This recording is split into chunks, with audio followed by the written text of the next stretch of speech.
At Northwestern Mutual Southern Wisconsin, they believe better conversations lead to better outcomes. They focus on a holistic financial planning process that starts with where you are right now. They design solutions that fit your specific goals and priorities and that can evolve over time. Wherever you are today, no matter what's next, they'll develop customized recommendations designed to fit your life. Visit their website or call them today. Northwestern Mutual Southern Wisconsin, a better way to money. Looking for your next home on the east side of Madison? Welcome to the Canopy Collective, a vibrant community proudly managed by Focus. Choose from spacious 1, 2, or 3-bedroom apartments that offer comfort, style, and plenty of room for your pets to feel at home too. You'll enjoy world-class amenities like pools, dog parks, playgrounds, and more, everything you need right where you live. Focus is on a mission to elevate the resident experience in every community they serve. Discover the Focus difference and find your dream apartment today at rentwithfocus.com.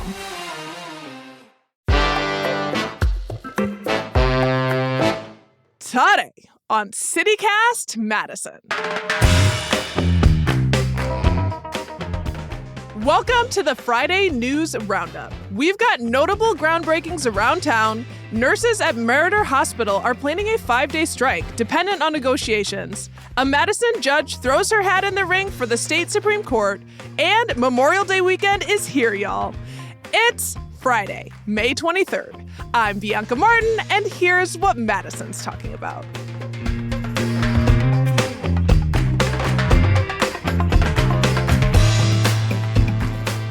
All right, let's get into it. Joining me today is the leader of this podcast, executive producer Haley Sperling. Hey, Haley. Hello, Bianca. Happy Friday. Happy Friday. And our producer, Jade Isiri Ramos. What's poppin'? Long weekends poppin'. What's up? Yes, truly, truly. And Jade, with no further ado, you're breaking ground for us this week. Yes. So this week, Dane County officials held a groundbreaking for the new 911 Operations Center. The new Dane County Communications Facility will be on Madison's east side and will be 34,000 square feet. It's about 3 times larger than their current location. And the communications director, Louis Bixler, said during the press conference that they've outgrown their current space and that the new building will allow for hiring of more staff as well as more spaces for staff to decompress after stressful or traumatic calls and events, which all in all, I think is great news. How do y'all feel? That feels very important. I'm glad that they specifically called out, like, we need space for our staff to decompress, because I cannot imagine how stressful that job can be, right? You know, imagine you're literally like talking someone off the ledge or talking someone. No one wants to be calling 911, right? So to be the one that answers the phone and talks someone through an emergency, like, they need space. So I'm happy for them. Good for them. Yeah. And May is Mental Health Awareness Month. So it's true. Even more time to recognize the need there. Right. And that's exactly the issue, right, too, is that you never know what you're going to get as a 911 operator, right? So someone could call and just want to complain about how loud their neighbor's music are, or someone could be trying to give life, saving support to a loved one right there on the phone, and you have to talk them through CPR. So, these calls can be really traumatic. And so having more break spaces, more outdoor spaces is a big focus for this new 34,000 square feet building. And I'll also note that this week, May 18th through the 24th, is Emergency Medical Services, or EMS week. I think 911, operators kind of fall under first responders, but that this is sort of supporting the whole network of first responders and people who are offering life-saving care out in the world.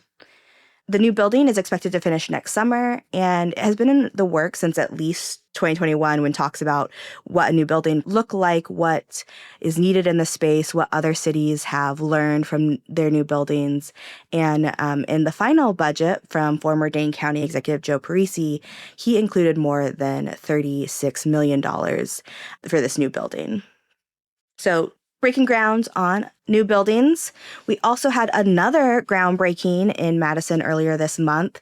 The Imagination Center at Olin Park has officially begun construction. Yay. Oh my God, we need fireworks going off. Yay, library. This will be Madison Public Library's first new library in more than 25 years. And it's going to be the first ever library in a Madison Park. It's a multifunction outdoor-indoor library and a community space. Haley, you'll love this. During the press conference, Madison Mayor Satya Rhodes Conway called it not just a library, not just a park, but a third space. Yes, more third spaces. Let's go. Oh, I'm hyped now, Jade. You know it. I know. I know. I don't know about y'all, but I am a big library fan. I have been ever since a kid. I love the library. And I'm really excited for this great facility to be on the Northeast side, which has really been lacking this kind of resource for years, decades even. Madison Alder and past guest Sabrina Madison, who represents the district where the library will be, told WMTV reporters that this process took so long that folks started calling it the Imaginary Center. Mm-hmm.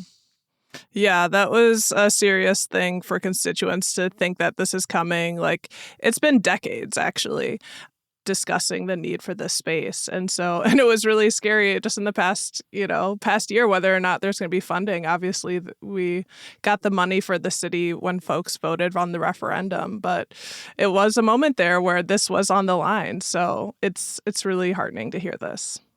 And it's perfect timing, too, considering the library is celebrating its 150th birthday this year. They just did some big celebrations. I know we talked to Liz Boyd from the library last week, but it just feels like a good time for it all to come together. And yeah, I'm glad you brought up that point about the whole Imaginary Center thing, because when we had that conversation with Sabrina Madison, it really just underscored how much people want this place and how much people are looking for community spaces, especially in that area that she represents that says is just so underserved and just doesn't have spaces for folks to go and have be in community.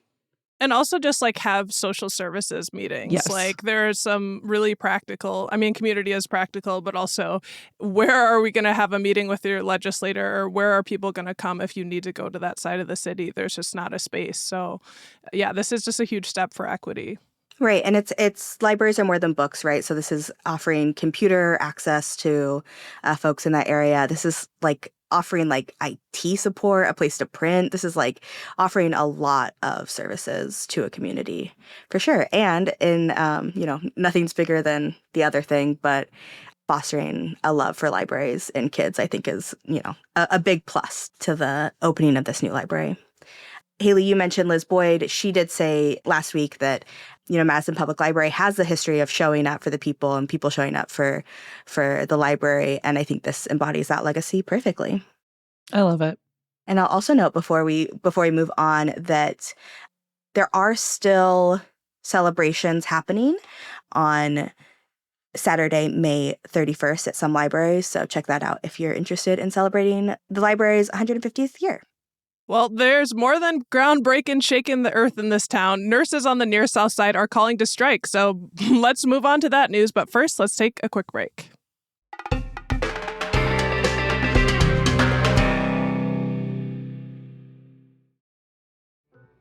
Want to have some summer fun for a good cause? Loop the Lake is coming up on Saturday, June 14th, and it's not to be missed. Loop the Lake is a benefit for Clean Lakes Alliance, presented by Lake Ridge Bank. It's a go-at-your-own-pace bike ride around Lake Monona with a bunch of other lovely bikers who care about the greater Madison Lakes. And perk, kids 10 and under ride free with a paid adult. The bike ride includes food, beverages, and t-shirts, and lots of fun along the way. The ride starts and ends at Olbrich Park, and riders will travel 13 miles clockwise around Lake Monona. And you can choose to ride, walk, run, or paddle virtually from anywhere at any time. So, you in? Sign up for Loop the Lake today. Go to cleanlakesalliance.org/loop-the-lake. Use code BIKE10 to save 10%. Test, check 1, 2. You know you need unique New York. You know you need unique New York. Does that sound all right? Ah, that's better. You can always tell something's missing when you get isolated results, like AI that's only right for one of your systems, Get AI that can work across your data and applications. Learn more at IBM.com. The AI built for business. IBM. All right, there is motion happening over at Meritor Hospital. Haley, what's going on? Yeah, there is. So roughly 1,000 unionized Unity Point Health Meritor nurses are set to go on strike next week. And that's because contract negotiations between the nurses union and the hospital officials have just stalled out. Nurses are fighting for more pay and increased safety measures like higher staffing levels to help ease the workloads and more physical protections for nurses like metal detectors in the hospitals. According to Cap Times reporting, hospital administrators said that they included a 3.68% pay increase in the most recent contract offer, but they didn't offer anything when it came to those safety demands. And without those measures, the nurses said that they had kind of just reached their limit, and that's when they announced the strike. So like I said, nurses say that they're fighting for not only their safety and well-being, but that of their patients as well. And again, one of these key disputes between the union and hospital administration has been over staffing numbers.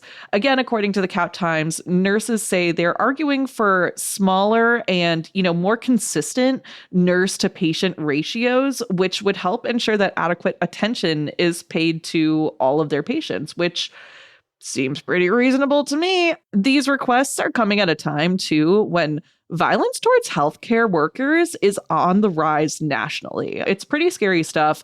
A May 2024 study from the National Library of Medicine said, quote, "Despite decades of research and interventions, violent incidents are rising in their severity and frequency." And this is across the nation. And so this increase in workplace violence, the effects of it are rippling. It can lead to poor worker health, higher staff turnover, reduced patient safety, and even medical errors, which is really, really scary. So we're talking about serious consequences here. And again, I really want to underscore that a major reason why these nurses are fighting so hard for this specific piece is to help avoid burnout and staff turnover, because it is a major issue when it comes to the healthcare industry. These nurses are working really hard. Retention is a big factor here. And I'll say this too, this isn't a new issue, especially at Unity Point Health Meritor. These contract negotiations have been going on since January of this year, but this isn't the first time that nurses at Meritor have made demands and threatened to strike. If you guys remember, it happened in both 2021 and 2023. Negotiations again stagnated and strikes were threatened. They didn't walk out. But in those situations, working agreements were made to ensure that care could continue. But these issues were still bubbling in the background because ultimately the nurses' demands were never fully met. And in the past, the union and hospital worked with federal mitigators during contract talks, but that wasn't an option this time around. Can y'all take a wild guess as to why that wasn't an option? Federal funding cuts. It's tale as old as time. It's because President Donald Trump issued an executive order gutting the Federal Mediation and Conciliation Service. So it wasn't a choice for us this time. And a little bit of context on the hospital. Unity Point Health Meritor is one of 17 regional hospitals that operates under the nonprofit healthcare chain Unity Point Health, which is actually based out in Iowa. And as of this recording, because this story is still evolving, the nurses are set to go on a 5-day strike starting May 27th. So big story, big questions. What do y'all think? What do you guys have opinions on strikes in general? Because I know they can be pretty divisive. I just think, how else are workers going to have their needs heard? People who are anti-strike, I'm thinking, well, how much money do you make off of your workers? Because a lot of this is their profits margins are huge and people are making money and nurses are at the bottom making that money flow possible. And yeah, it's just very I think about nurses all of the time. And I have a lot of friends who are nurses and family members. And it's just like they go through so much physically. It's like another one of these things that people are striking. They put their bodies on the line. And Literally. So, yeah. Yeah, and as you sort of said, Bianca, is like this is the point of having unions. Like this is the point of having like labor power, is that if your needs and your wants aren't being considered, you have the ability to strike. And so, I mean, use it, I guess, Yeah, exactly. And I'm not trying to put anyone on blast here, but the CEO of Meritor Health Services makes almost $750,000 a year. So just putting that out there. That's from ProPublica. This was from their nonprofit Explorer. This was from 2023. So you can only imagine that number has actually probably gone up. So yeah, these nurses, like I said, they're fighting for increased pay and they're fighting for safety. And again, they're really hammering in on that safety measure. They're saying like, this is something that we have been asking for. This is something that we've been fighting for. So very curious to see, like I said, the strike is expected to start on May 27th and it'll go through June 1st. So it'll be on negotiations. Yeah. So I think I saw them say, hey, we won't go. That's the whole point. It's like, we're going to strike if you don't meet us where we need to be. Exactly. And there were hopes that the union would be able to meet with the hospital administrators one more time before the strike, but now it's looking like that's not going to happen. There's been a lot of back and forth. And yeah, I'm very curious to see how this goes. It seems like the community has really been out rallying for these nurses, which is very encouraging to see. I've seen folks passing around online like community signups for folks to come and also take part in the strike. So folks will be out there picketing with the nurses. So that's kind of cool to see. Again, the community just rallying around our healthcare workers and wanting to support them. So we'll have to see how this goes. It's a very serious issue at the end of the day. It's a very serious issue. And you can see how tensions are high. Stress is really bubbling, just like the 911 center, like when you're dealing with people who have family in the hospital, emotions are running high, tensions are running high. You really just hope that these nurses are being taken care of. And right now it seems like we could be doing better for them. So I want to be taken care of, God forbid if I ever needed it, want to be taken care of, by the best I can by these nurses. And so we need to be taking care of them, right? And not if, it's like when, right? Exactly. We'll all need this sort of medical care, right? Exactly. Yeah. And a lot of us already have, right? Yeah. We've been served by nurses. Well, while we're talking union rights and collective bargaining, there's news around the Wisconsin Supreme Court. So before we go there, let's take a quick break.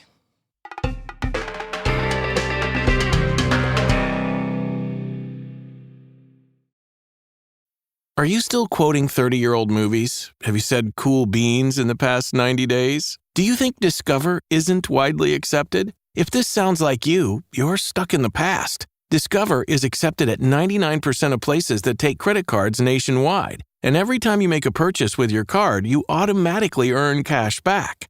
Welcome to the now. It pays to Discover. Learn more at discover.com/credit card. Based on the February 2024 Nielsen report. My cat Freddie loves to be brushed and cuddled. But stirring up his cat allergens meant sneezing and itchy eyes. Then I found Purina One Live Clear. It's cat food that reduced the major allergen and my suffering in as little as 21 days. Now, we feel closer than ever. If you have issues with cat allergens, you really need to try Purina One Live Clear. Try new Purina One Live Clear today. Purina One, a difference from day one.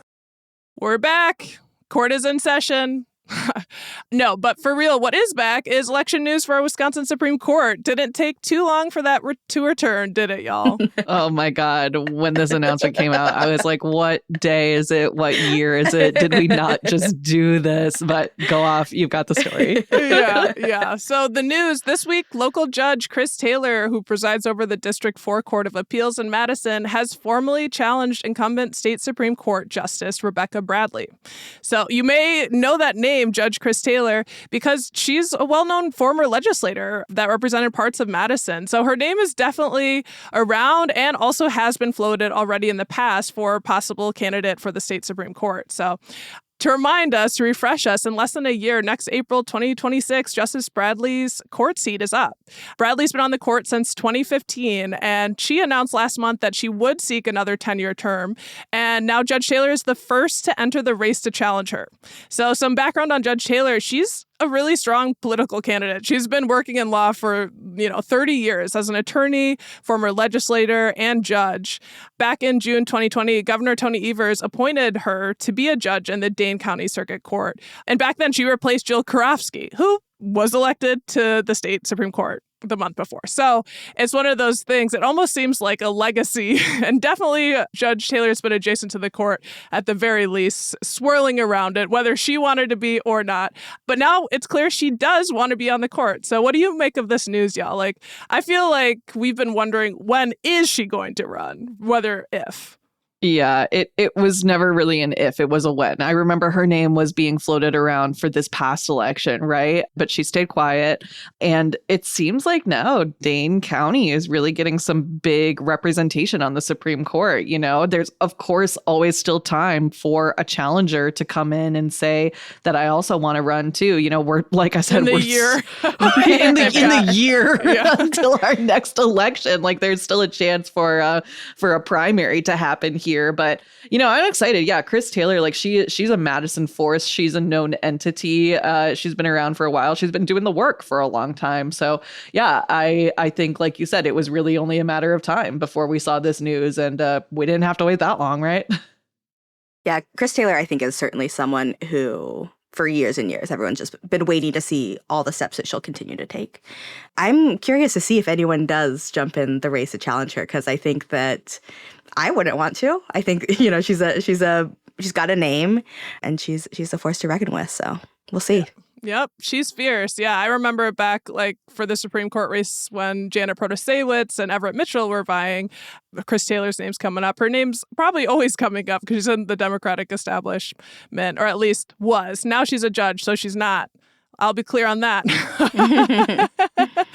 And you know what? We should also say that in this next election, the ideological balance of the court is not on the ballot. But depending on who wins, if it's Taylor, the court will be even more liberal leaning, because of her liberal background. And, if Bradley keeps her seat, it'll be less liberal controlled, but the liberal contingent will be in the majority. So that's that. We're early on, but we got it. We had to tell you. It's a Madison woman. So, and when, we're talking about judges, we call them honorable, your honor. We're turning to our member shout outs for this week. Y'all have honorably written into us and used your new perk as a member, which is giving you an opportunity to shout out folks that they believe are doing great work in the community. So these are really fun and so deserved. So let's take a moment to recognize some do-gooders, and I mean that in the best way here in Madison. Jade, you've got the first one. Yeah, Barbara C. gave a shout out to Disability Rights Wisconsin. So whoop whoop, Disability Rights Wisconsin. Love that. Sabrina S. says, quote, shout out to the Neighborhood House Community Center. They have so much wonderful programming, but I have especially enjoyed the community Spanish conversation hour over the years. I love that. I actually sent that shout out along to my boyfriend who's been learning Spanish. And I'm like, this is a cool thing. This could be fun for you. So we love these shout outs. Yes. We've got Katie K has a hot tip for those with little ones on the east side. Send them to Monona Grove Nursery School. It's a gem. Parent co-op that focuses on play. Love that. I love that. We also have to give a shout out to our newest CityCast Madison neighbor, Claire M. Welcome to the squad, Claire. We are so, so, so grateful for your support, and we're happy to have you here. Yeah. Y'all, if you're hearing this, if you want to give and receive a shout out on the pod, good news. You can become a CityCast Madison neighbor today by going to membership.citycast.fm. Your support keeps our show going. And thanks for those shout outs, y'all. I want to shout out one last thing before we go. It's Memorial Day weekend, which is so sacred to many. As a reminder, this holiday is to recognize and honor those who have died in service to the United States. So we remember you, and the city certainly does, because there are tons of celebrations and memorials happening. I want to share a couple of the big ones. On Memorial Day itself, which is on this coming Monday, again, May 26th, our friends and neighbors over in Monona do a big parade with Monona Grove High School's band. I'll say that I have coffee caught them playing a couple times in recent weeks while they're marching around streets, and they're sounding pretty good. There's VFW Post 7591 will conduct several ceremonies honoring veterans at cemeteries around town. Madison Veterans Council will host a ceremony at Union Rest and Forest Hill Cemetery. Madison Veterans for Peace will have its annual Memorial Day Peace Rally at 1 p.m. with speeches and music. Fitchburg has a memorial observance. So those are all things on Monday. And if you can't make a Monday memorial for whatever reason, you can still do other things over the weekend. You can go to the Wisconsin Veterans Museum and see exhibits honoring veterans from the Civil War to present. They are closed on Monday, but you can go over the weekend. And the Madison Veterans for Peace, who I just mentioned, will also be setting up their Memorial Mile, which is a display that honors lost veterans along Olin Park. So that park is off of John Nolan Drive. If you're not sure, you're like, I know that name, but where is it? That's like right when you get into the city.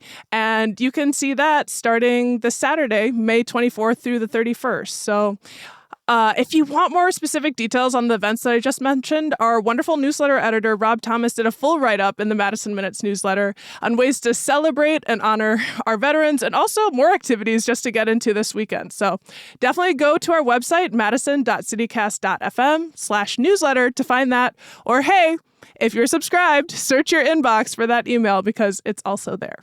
Yes. Shout out to Madison Minutes. Shout out to Rob for doing this. And also another shout out is that, like you mentioned, Bianca, things might be closed on Monday. So don't be upset if something that you want to do is not open. And speaking of that, we're going to be off on Monday. So, just don't miss us too much. Madison Minutes, we'll be back in your inboxes on Tuesday. We'll be back in your podcast feeds on Tuesday. We'll be thinking about you in the meantime, though. Yeah, and you can always go back and listen to an episode you missed or an episode you loved. We got you covered. We got hundreds, so definitely go back. All right, y'all. That's it for this week. Thanks for rounding up the news with me, Haley Sperling. Thanks so much. See ya. And Jade Isiri Ramos. Thank you. Have a good weekend.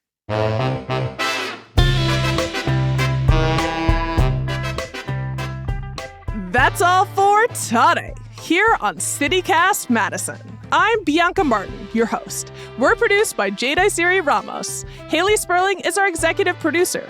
Our theme music is by Carl Christensen. Additional music this week by Lex Kipp, Sonic Pulse, and Gadina from Triple Scoop Music via Getty Images.